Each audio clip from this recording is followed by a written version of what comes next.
अंग्रेज़ों के हाथों 1799 में मारे जाने तक टीपू सुल्तान ने मैसूर पर शासन किया। वह जटिल चरित्र वाला और नए विचारों को ढूंढ निकालने वाला व्यक्ति था। एक नए कैलेंडर को लागू करना, सिक्का ढलाई की नई प्रणाली काम में लाना तथा माप तौल के नए पैमानों को अपनाना उसकी समय के साथ अपने को बदलने की इच्छा के प्रतीक थे। उसके निजी पुस्तकालय में धर्म, इतिहास, सैन्य विज्ञान, औषधि विज्ञान और गणित जैसे विविध विषयों की पुस्तकें थीं। उसने फ्रांसीसी क्रांति में गहरी दिलचस्पी ली। उसने श्रीरंगपट्टम में स्वतंत्रता वृक्ष लगाया और एक जैकोबिन क्लब का सदस्य बन गया। उसकी सांगठनिक क्षमता का प्रमाण यह है कि जिन दिनों में भारतीय फौजों के बीच अनुशासनहीनता आम थी, उसके सैनिक अंत तक अनुशासित और उसके प्रति वफादार रहे। उसने जागीर देने की प्रथा को खत्म करके राजकीय आय बढ़ाने की कोशिश की। उसने पोलीगारों की पैतृक संपत्ति को कम करने और राज्य तथा किसानों के बीच के मध्यस्थों को समाप्त करने की भी कोशिश की, मगर उसका भूराजस्व उतना ही ऊंचा था जितना अन्य समसामयिक शासकों का। वह पैदावार का 1/3 हिस्सा तक भूराजस्व के रूप में लेता था, मगर उसने अबाबों की वसूली पर रोक लगा दी।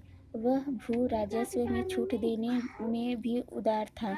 उसकी पैदल सेना यूरोप की शैली में बंदूकों और संगीनों से लैस थी, लेकिन इन हथियारों को मैसूर में ही बनाया गया था। 1796 के बाद उसने एक आधुनिक नौसेना खड़ी करने की भी कोशिश की थी। इसके लिए उसने 2 नौका घाट बनवाए थे तथा जहाज़ों के नमूने उसने स्वयं तैयार कराए थे। अपने व्यक्तिगत जीवन में वह एकदम सादा था। उसे किसी प्रकार का व्यसन नहीं था और विलासिता से वह कोसों दूर था। वह एक दुस्साहसी योद्धा था और अत्यंत प्रभावशाली सेनानायक था। उसकी यह अत्यंत प्रिय उक्ति थी, एक शेर की तरह एक दिन जीना बेहतर है, लेकिन भेड़ की तरह लंबी जिंदगी जीना अच्छा नहीं। इसी विश्वास का पालन करते हुए वह श्रीरंगपट्टनम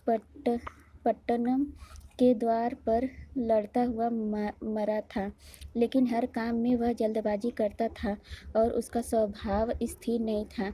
एक राजनीतिज्ञ के रूप में 18वीं सदी के किसी भी शासक की तुलना में वह दक्षिण भारत के लिए या दूसरे भारतीय शासकों के लिए अंग्रेजी राज के खतरे को अधिक ठीक तरह से समझता था। उदीयमान अंग्रेजी सत्ता के समक्ष वह दृढ़ निश्चयी शत्रु के रूप में खड़ा हुआ था और अंग्रेज भी भारत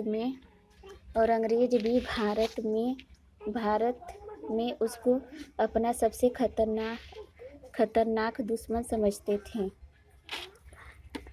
अगला पैराग्राफ हम कल पढ़ेंगे।